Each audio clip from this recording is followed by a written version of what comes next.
الرجیم بسم اللہ الرحمن الرحیم۔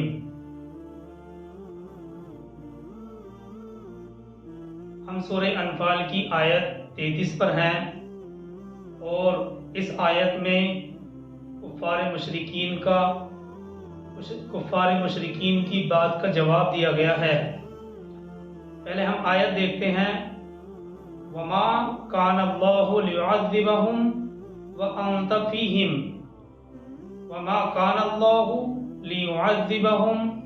وانت فیہم، اور اللہ ایسا نہیں تھا کہ ان کو عذاب دیتا جبکہ ابھی آپ ان کے درمیان موجود تھے، اور اللہ ایسا نہیں تھا کہ ان کو عذاب دیتا جبکہ آپ ان کے درمیان موجود تھے۔ یہ قریش مکہ کی اس بات کا جواب ہے جو اس سے پہلے آیت میں ذکر کیا گیا تھا۔ دیکھیے، اگرچہ یہ لوگ پوری طرح سے اللہ کے عذاب کے مستحق ہو گئے تھے، لیکن جس عذاب کے لیے یہ لوگ دعائیں اور چیلنج کر رہے تھے، ویسا عذاب اللہ کے قانون کے مطابق ان کے اوپر اس وقت تک نہیں آ سکتا تھا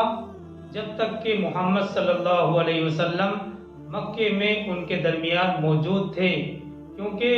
ایسے عذاب کے آنے سے پہلے اللہ سبحانہ وتعالی اپنے رسول اور اہل ایمان کو وہاں سے ہجرت کرنے کا حکم فرما دیتا ہے، اور ان کے وہاں سے نکلنے کے بعد ہی کسی آبادی پر اجتماعی عذاب آتا ہے،